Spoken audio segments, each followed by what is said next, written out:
Okay, well, thank you for having me give this presentation today. My name is Lenya Quinn-Davidson, and I'm sitting here in cloudy Humboldt County by myself in my office recording this presentation. It's funny, I always think that I'm the biggest critic of remote presentations, but this was a very convenient for me, given that October is our busy prescribed fire season. And I appreciate you all being willing to accommodate the remote presentation. Today I'm going to talk about options for prescribed fire on private lands in California. And as part of that, I'll kind of talk about different modes of actually implementing prescribed burns and thinking through some of what I call the myths around prescribed fire in California and things that we all think we know about prescribed fire, but that we maybe need to question as we try to scale up and get more fire on the ground in so many of our fire-adapted ecosystems. So hopefully I'll be able to share some of the stories that we have coming out of Humboldt County and some of the neat stuff that we're doing around community-based prescribed fire, and also inspire some of the work that you guys are doing over there in the other side of the state. So one of the things I like to start with is just thinking about who's using prescribed fire in California. And I did some research on this when I was in graduate school, which now is 10 years ago. But I did some research looking at how much broadcast burning, so actually using fire, not pile burning, but actual broadcast burning, how much was taking place in Northern California, and who was doing that work. So this is a survey that I sent out to all the different fire management agencies in Northern California, as well as nonprofits and timber companies and tribes and CAL FIRE, trying to understand really what are our total acres and who's doing it. And what I found is that we, at that time, which was 2006 through 2008, we were seeing about 50,000 acres a year of broadcast burning in Northern California among all of those different user groups. But 91% of that prescribed fire was happening on federal lands. So the National Park Service, the U.S. Forest Service, and the U.S. Fish and Wildlife Service were really leading the burning that was taking place in Northern California at that time. And very little prescribed fire was happening on private lands in California. So most of the private lands burning that I captured was happening via the CAL FIRE Vegetation Management Program. But again, the number of acres was quite low.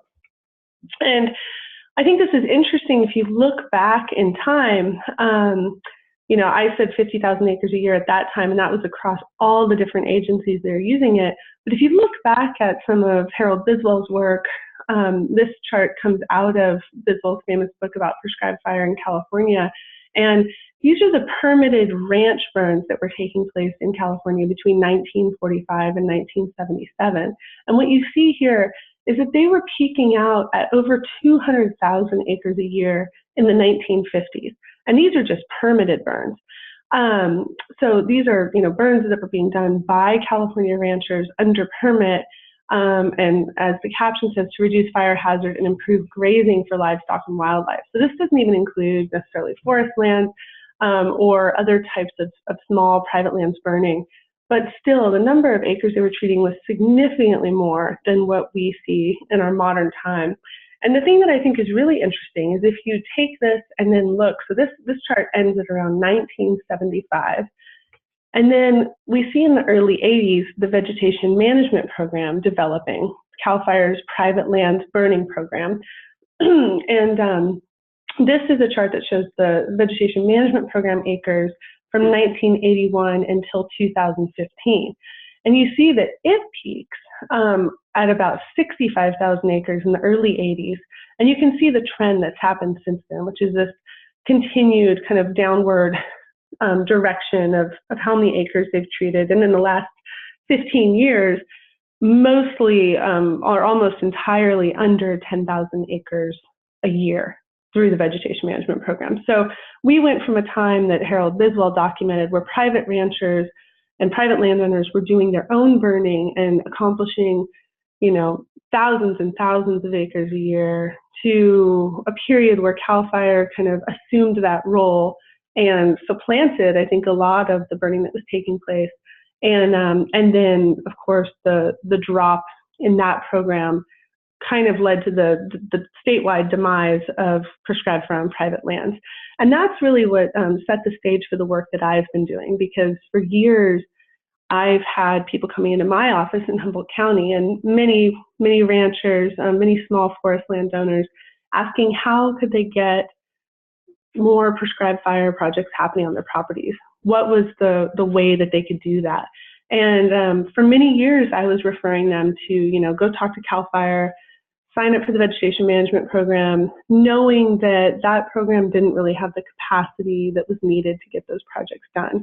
And in recent years, I just finally decided that I really wanted to explore other options and figure out how could I actually help these landowners get their projects done, and not just always be referring them to CAL FIRE, knowing that wasn't necessarily going to meet their needs. So that's the impetus really for the work that I've been doing over the last 2 years, and for the talk that I'm giving today. And thinking through the options for private lands burning in California. And the way I see it, I think there are about 4 primary options that a landowner could pursue, depending on where they are and what their, the complexity of their project. So I'm going to talk through those right now. And the first one, which I've already been talking about, is CAL FIRE's Vegetation Management Program, which is its private lands burning program. And I know you have someone on the agenda to talk about the VMP. But the pros that I see about this program are that, it's a really great program. They assume the liability for projects. They do all the planning. They have experienced crews and resources. They cover the permitting. They really do all the work and have expertise in fire, obviously. So it can be a really great program. The cons are that the agency itself has limited capacity for, the kind of multitude of projects that we know need to happen. So often projects will get contracted and people will sign up, and then fire season rolls around and CAL FIRE crews will pull to Southern California, and we miss our good burn windows and the projects don't happen. So I think there is a history in the VMP of contracts not being fulfilled, or problems happening where it's just taken too long and the projects just don't end up happening. That's a real concern. And I know that, in the last year or two, under the direction of Ken Pimlott, who's a great leader for CAL FIRE, and I'm a big fan of Ken's, they've seen a change and kind of a shift of priorities and really stepping up the VMP and trying to do more projects and hitting some new targets.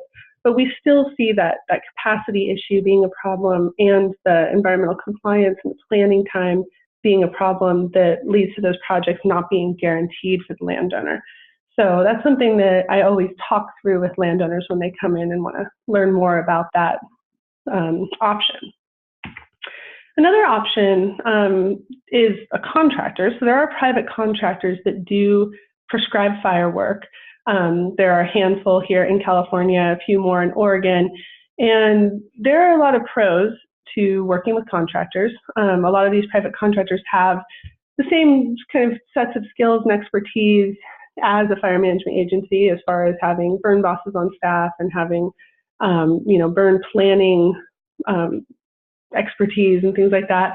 And I think one of the neat things about working with contractors, you really can set your expectations and your time frames, and they have experienced crews and resources very similar to working with CAL FIRE in that way. Probably deal with the permits and air quality depending on which contractor you work with. And then because you're not working with a state or federal agency, some of those environmental compliance issues that are triggered, if you work with CAL FIRE, CEQA, the California Environmental Quality Act is triggered. If you work with federal agencies, the National Environmental Protection Act is triggered.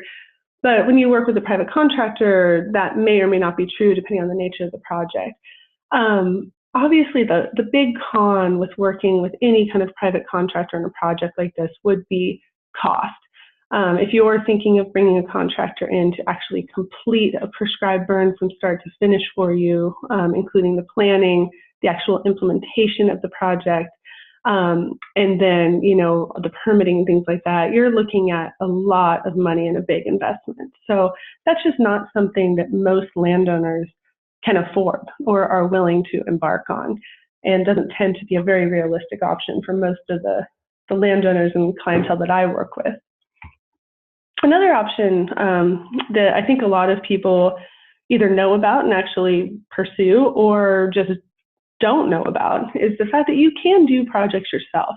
And we do in California have the right to use fire on our properties, whether it's for pile burning or actual broadcast burning. And there are many landowners who do small projects on their own. I have a rancher I work with here in Humboldt County who burns several acres a year by himself, just one guy, and he's out there with a drip torch and a hand tool and gets a lot of good work done. The pros are obviously that you're in charge and you can do it when and how you want. Low cost, because it's just your time. You're not triggering NEPA and CEQA and having those environmental compliance issues necessarily. But the cons are that you are responsible for the liability issue. You might not have enough people or resources to do the types of projects that you really need to get done, and you're still dealing with the permits and air quality on your own. So I think this is a great option and something that people all over the state are taking advantage of. But it's not something that's probably going to work to the scale that we need to see these projects happening. So it is an option. Now, the fourth option that I want to talk about, and a notion that you'll hear me talk a lot about today, is the prescribed burn association model. And this is a model that's kind of neighbors helping neighbors do prescribed fire. It's a grassroots, community-based model for prescribed fire implementation. And it's usually at the local level and involves landowner-led groups working with other partners to just help each other out on prescribed fire projects. The kind of beautiful thing about this model of burning is that you as a landowner are in charge, and again, you can do it when and how you want, and it's volunteer-based. So we're able to keep the costs down with the prescribed burn association model, but the landowners are still in charge, and you're not necessarily actively involving state or federal agencies. So sometimes those environmental compliance issues are a little more simple. You're also able to pool equipment and labor through the PBA, and that's what we call them, the Prescribed Burn Association, PBA. You're able to pool your resources and work together, and kind of the sum of the parts ends up being this, you're able to take on really complex projects in some cases because you have the people power and the tools and resources that you need to get those things done. Many PBAs also become their own nonprofits, so they achieve 501c3 status, and then are able to apply for grants and funding to support tools and equipment, or maybe a coordinator. And they really use every burn as a training opportunity. And I think this is an important point. This is something that I think is true for any burn, and a lot of our federal and state partners are also using burns as training opportunities. But the neat thing behind the PBA model is that anyone who's interested in helping out is able to come out and be part of the burn and get some training and experience. And you can meet people at whatever level they're at. So if someone isn't able to hike and do strenuous exercise, maybe they're just the water person who's cruising around and helping people stay hydrated. And there are other examples of that. People can do the weather. People can be in charge of programming radios. There are all kinds of ways that people can engage. And I really like that with this more grassroots model of burning, every burn really is a training opportunity for anyone who wants to be involved. Now, the cons, liability is still a concern, and one that people are often, really worried about and want to talk about. One thing that can happen with the capacity of the PBA is that you can hire a qualified burn boss who has insurance, and that's been something I'll talk about a little later, something that we've really taken advantage of here in Humboldt County. You still have to deal with permits and air quality. And then, of course, I think the biggest one that I see is that someone has to coordinate. And anytime you have a cooperative or a new collaborative group, someone's really got to stay on the ball and keep it moving. And that can be one of the big challenges. So I went ahead and put together this very simplified chart just to kind of compare the 4 different options that I just outlined, the cost to the landowner, and then the potential success rate, just to help summarize, some of this information. So I see with the vegetation management program, the cost to the landowner is very little. It is a cost share program, so there's an expectation that the landowner will commit some kind of resources to the project. But often that is just providing lunch for the crews, or doing some prep work in advance of the burn, and it's usually something that really kind of meets the resources and capabilities of the landowner. But the success rate is pretty limited, and I think that they're working at this, and CAL FIRE is really investing a lot in this program right now. But we still see that the success rate of the VMP is going to be limited. The private contractor, on the other hand, is probably going to have a fairly high success rate, but very expensive if you're going just with a strict private contractor route where they're doing all the work.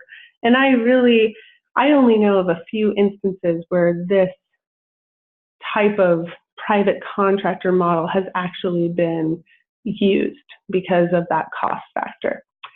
The do-it-yourself model is definitely cheap. It's equipment, time, and labor, mostly just for the landowner or landowner's family. And the success rate could probably be fairly high, but I would think at mostly just a small scale. The larger, more complex types of projects are just not going to be achievable easily with a do-it-yourself type of model. But the PBA, as the 4th option, is really a nice hybrid of a couple of these things. And in the way that we're doing it in Humboldt County, it's really a hybrid of the do-it-yourself and the private contractor model, because for some of the more complex burns, we hire a burn boss, and we hire that person to help develop a burn plan, and then also to boss the actual burn. And then the equipment, time, and labor is provided by the landowner, the landowner's friends, and the community at large as part of this prescribed burn association. And that model that has that combined kind of multifaceted approach really proves to, I think, have a high success rate. And I'll just say that we don't currently, the Humboldt County model, we formed a Humboldt County Prescribed Burn Association, and it is the first one in the West. These are very common in the Great Plains, and they're kind of spreading in the southeastern United States, but up until this year, there was not a single prescribed burn association in the West. So we're kind of figuring out a way that makes sense for California, and this hybrid between the private contractor model, the do-it-yourself, and just this kind of community-based approach has really, it's really starting to prove to be a successful and promising approach for California. So now I'm going to talk a little bit about prescribed fire myths, and then I'll follow that with giving some specific examples of the work that we've been doing in Humboldt County. But I think it's really important to address some of the things that we always hear people say about prescribed fire, and we even catch ourselves always saying it too, and just deconstructing some of that. So the first one I like to talk about is liability. And no matter who you talk to, especially in California, they're going to tell you that the biggest issue around prescribed fire is liability for the private landowner. And I don't want to say that that's not an issue. I think liability is, of course, a huge concern, and I think private landowners know that from all the different types of things they do on their properties. It's not just relative to fire, right? But I think there are some important things to understand, and one of the things that I like to bring up is just understanding the national structure of liability law and what that looks like, and the fact that California really, surprisingly, is not on the most strict or most kind of litigious end of that spectrum. So across the country, there are a few different categories of liability law, and one of them on the strictest side is called strict liability, and that means that anything that goes wrong If you conduct a prescribed burn and anything goes wrong, you are liable for the damages, no matter what happens. That's strict liability. On the other end of the spectrum is something called gross negligence. And that means that if something goes seriously wrong on a prescribed burn, or if anything goes wrong on a prescribed burn, you will have to be proven to have been grossly negligent in order to be held liable. And this means that you weren't following your burn plan, you were out of prescription, you didn't have the resources you needed on site, and that you were being grossly negligent. So at that end of the spectrum, it's pretty supportive of prescribed burning, right? Because it's saying that things can happen that are out of your control. And if that happens, then you won't be held liable because you did everything you could do to mitigate those risks. In the middle is something called simple negligence. And that's where we are. And that's in California, we have a simple negligence law. And that means that if something goes wrong, you have to be proven negligent to be held liable. And I think this is just really important to note that we do not have strict liability law and that there is some level of protection just built into the very structure of our legal framework in California. And if you have a burn plan, you're in prescription, you've done what you can to mitigate the risk, and something weird happens, you have some protection just built into the way our liability law is. So I think at the big level, that's just important to understand. The other thing that I've been finding out, just working with some of the ranchers and other landowners that I work with, is that fire is often covered in farm insurance policies. So that's something to look into, and you might be surprised to find that prescribed fire is an allowable tool in your insurance toolbox, so to speak. There are also other good ways to mitigate liability, and one of those that I've mentioned before is to hire a burn boss who has insurance. So many of the private contractors that I work with who will provide a private burn boss for a burn come with anywhere from $1 to $5 million of insurance coverage.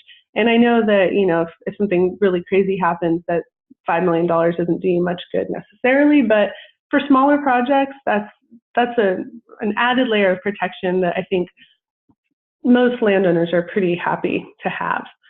You can also include neighbors in project planning. And if you have areas where you're able to get buy-in from your neighbors and maybe you're even doing some cross-boundary projects, that's a good way to mitigate your liability. And because what are we really concerned about when we have a fire swap over or spot across the line or escape? We're worried about our neighbors and what damage it's going to do around us. But if our neighbors are on board and want the same things we want and we're able to incorporate them into our projects, that's just one more way to mitigate liability. And I also always tell people to start with small, simple units. We don't have to start with really large, complex projects that are pushing the boundaries of what we're comfortable with. You can start with small projects and really get a feel for things, and then, either maybe save the really complex projects for a CAL FIRE VMP, or work up to that. But that's another way to just mitigate some of those concerns. Another issue that I hear all the time is that there's just too much red tape in California. And doing a prescribed burn, yeah, it sounds great, but there's just so much bureaucracy and so much red tape. And that's really not true, especially for the private landowner. Now, if you're working with CAL FIRE or working with another agency to try to get a project done, it does get more complicated. But if you're a private landowner or a prescribed burn association that's working on the private end to get some work done, you only need 2 permits for prescribed fire. Year-round, you need an air quality permit, and that may include a smoke management plan. So that's always required in California. You're always going to be working with your air quality folks.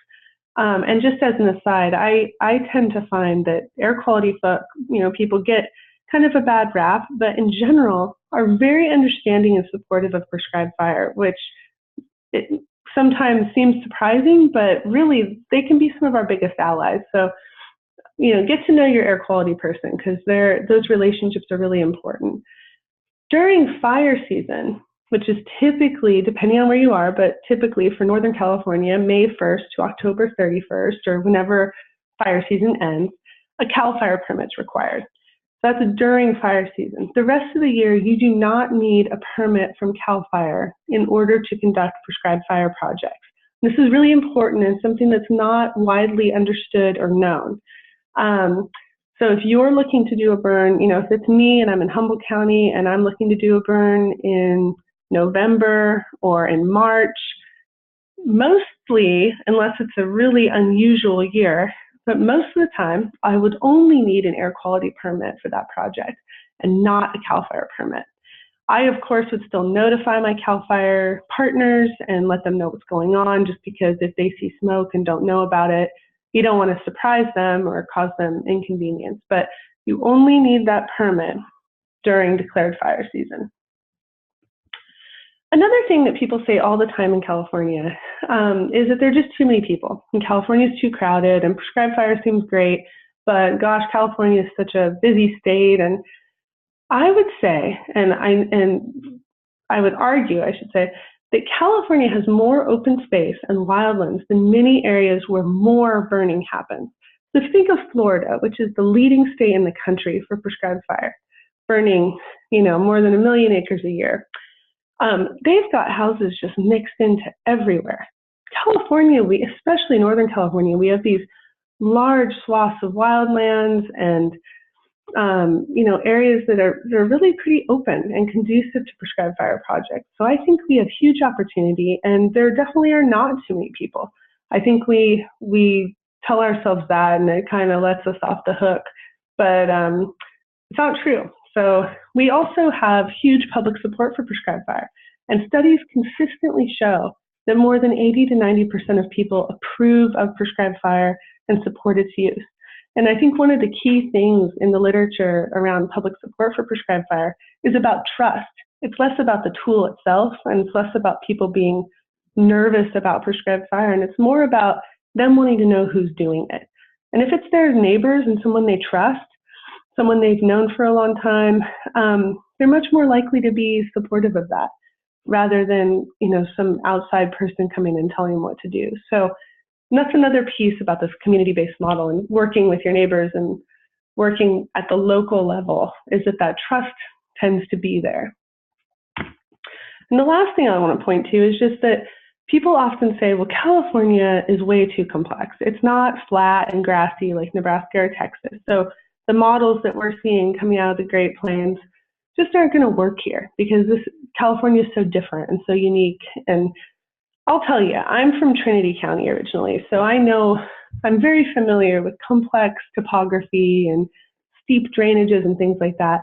But many of the areas that need fire the most in California on private lands are low complexity areas like grasslands and woodlands. These areas are actually really similar to areas where they're doing a lot of burning, like Nebraska or Texas or Oklahoma. We have a lot of areas that are rolling hills, rolling woodlands, where prescribed fire would be a perfect tool and really a reasonable thing to do. These are not complex issues all the time. Sometimes they can be pretty low-hanging fruit that we should focus on. And so that takes me to the last couple of years, and like I said earlier, I was trying to figure out, how could I give some of the landowners that I'm working with more options around prescribed fire? Because, currently they kind of limited to the vegetation management program. And I decided to go with some of my colleagues out to Nebraska to learn more about prescribed burn associations and get a feel for how these landowner groups were actually taking on these projects and getting them accomplished. So we went on a week-long trip out to Nebraska in March of 2017.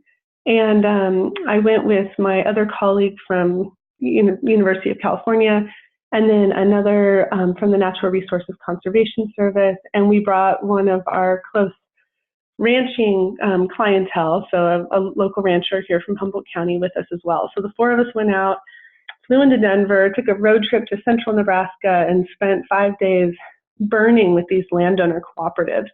And it was so inspiring. As you can see in these photos, just all different kinds of people. These are in the bottom right hand, this guy here is the fire chief for that county. And he's out there, and we've got the neighbors and the local volunteer fire departments with their engines, and just really neat.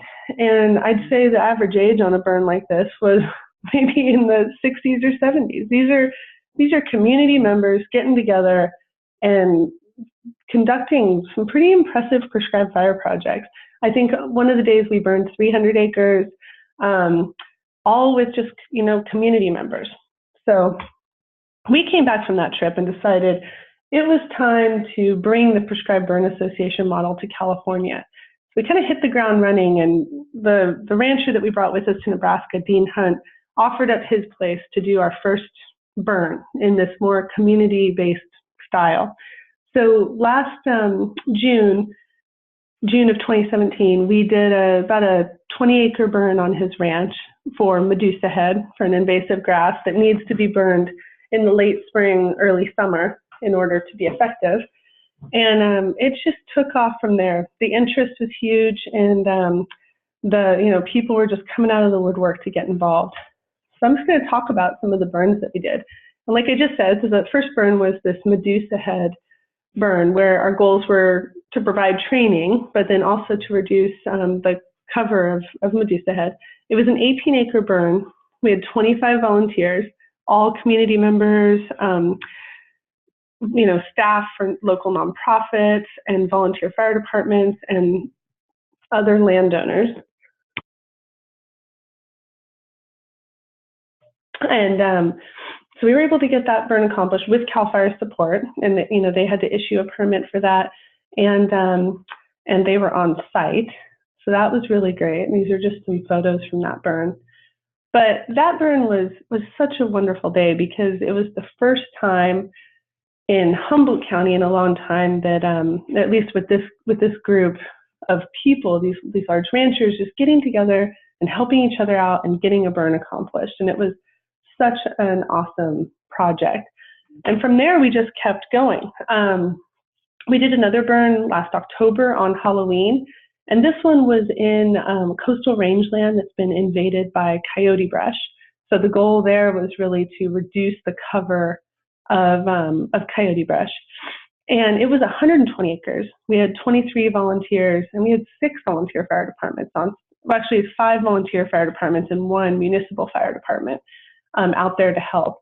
And they said that it's just some of the best training they can get. They don't get a lot of opportunities for live fire training in that way, and prescribed fire. Or if they do, they're often, just on their engine. And we really tried to integrate all the fire department staff into the ignitions crew, into holding, trying out different roles and responsibilities, and then also having them work closely with the private landowners. It was just such a great project. So on this burn, it was a little late in the year, and really we were focused a lot more on the training, and we weren't so sure we were going to have the effects that we wanted because it was a little on the cool side. But we actually had decent mortality, and we ended up putting in some monitoring plots to assess, the effectiveness of that burn, which are kind of going to be long-term monitoring plots. But the VFD support was just incredible on that burn, and such a great training opportunity. So here are just a couple photos of the unit. The next burn that we did, and this one was really pretty neat. This was in December, so mid-December.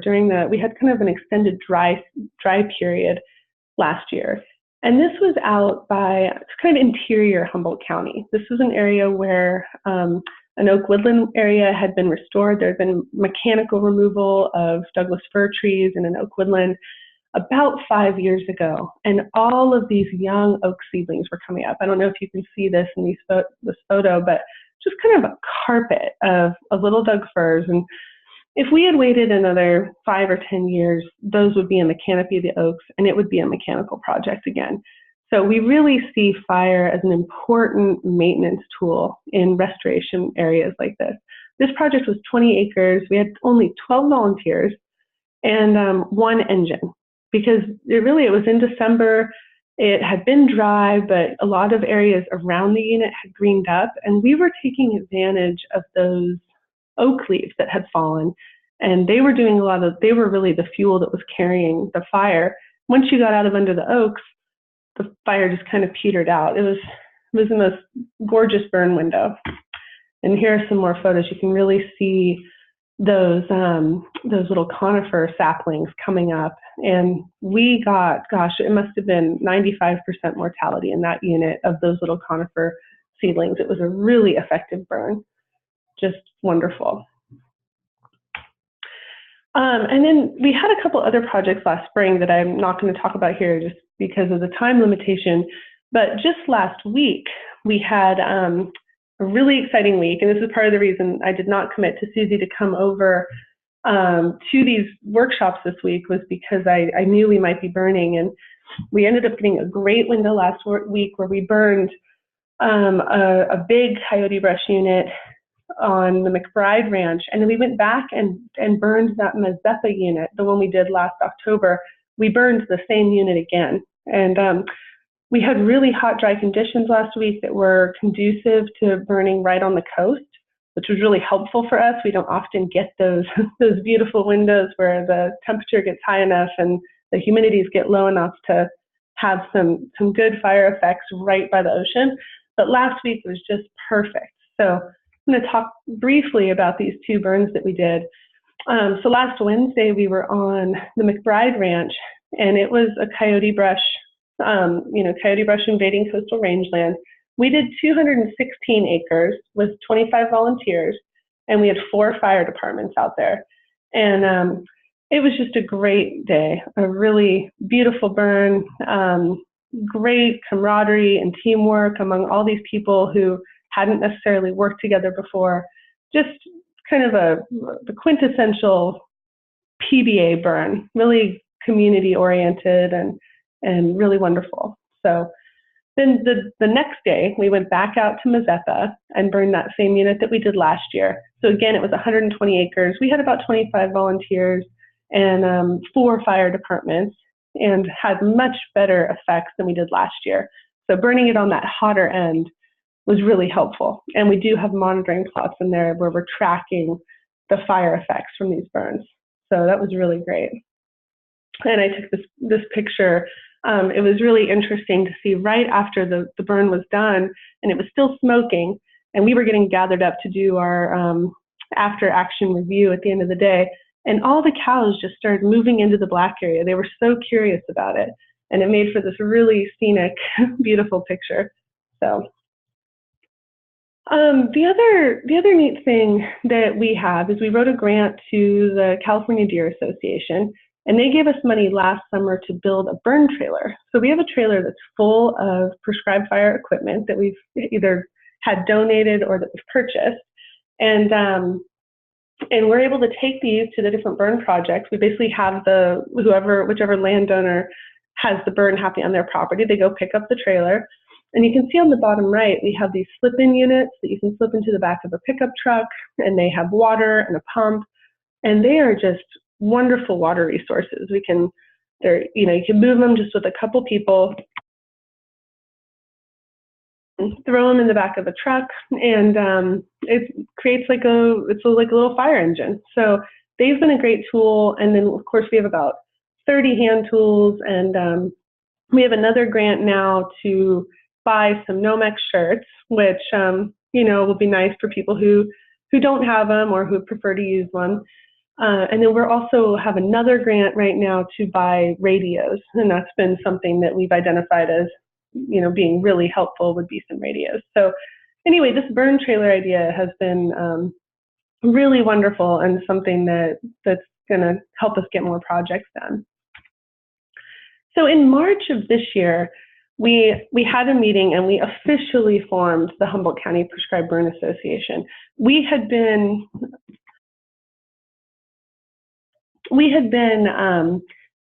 doing some burns last year, and more informally. We knew we were moving in the direction of a prescribed burn association, but we weren't calling ourselves that yet. So on March 9th, we had a meeting and officially formed and assigned a board of directors, and we developed some bylaws and formed the first prescribed burn association in the West. So that was really exciting. And I think kind of gave more ownership and more inspiration to the various landowners and partners that we've had involved. We also, at that meeting, did a quick brainstorm of the people in the room. We had about 40 people in the room, and did a quick brainstorm of what projects they want to get accomplished in the coming years. And I'd say in about 5 minutes, we were able to identify 2,200 acres of projects. That's just here in Humboldt County, and that's just with those people who were in the room. Our PBA mailing list is up to about 170 people, and we officially have, I think, 50 paying members right now. So the way it works is that you must participate in other burns in order to get your project on the list. So that incentivizes cooperation and people working together. And we have a lot more burns planned for this fall and winter and next spring.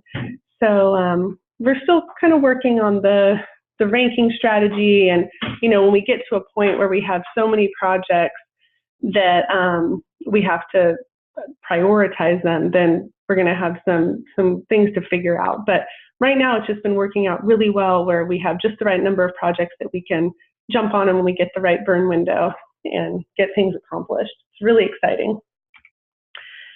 So just some final thoughts. I guess one of the things that I like to think about is people have been using fire in California for centuries. You know, first Native American communities and ranchers now for many, many decades.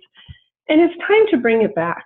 I think we saw in that Biswell chart and then the VMP acres, this just downward spiral of prescribed fire. And I think in many ways we can attribute that to this idea that fires become in California something that we think only experts can do. And only people who work in fire have the skills and the knowledge to use prescribed fire. And I argue that that's not true. This is a tool that the people have been using for a long time. I think people have a natural interest and attraction to fire.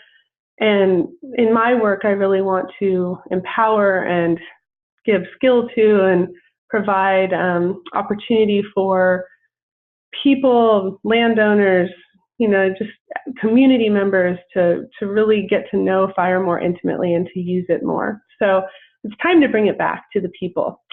And community capacity and ownership, I think, are critical for working toward a meaningful scale.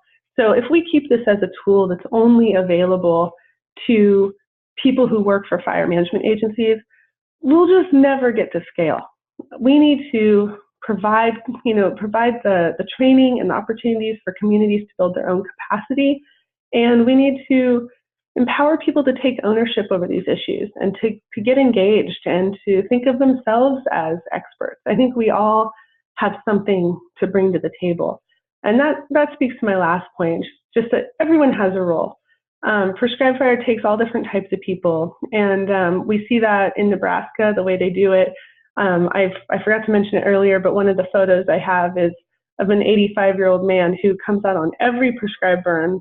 And his job, he calls himself Gopher, and he's a runner. He's there with his UTV, and if anyone needs anything, he runs and gets it. So if they need more water, they need more fuel, he goes around and fills up all the drip torches and swaps out radio batteries. And everyone has a role in this. And so we need to break down those barriers and work together. And these pictures I have here are just from last week. The one in the upper left is me. And then there on the right is a woman who works with our Humboldt County Fire Safe Council, and she took the lead on revising our Community Wildfire Protection Plan this year.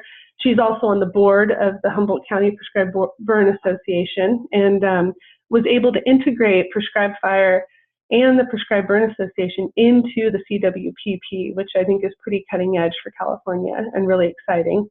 Then on the bottom left, we've got a man who's with a local volunteer fire department and very supportive of prescribed fire.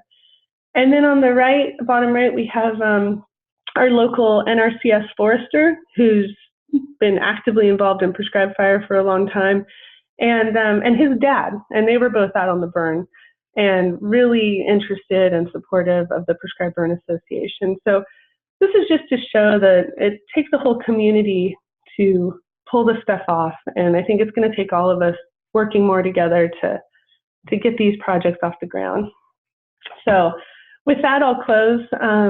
These are just some pictures of my son, who clearly loves fire. No surprise. And encourage you to call me, email me. I'm a resource for whatever you need, and really interested in seeing this model spread and seeing more of this good work happening. So I hope the rest of the workshop goes well, and thanks so much for your time. Take care.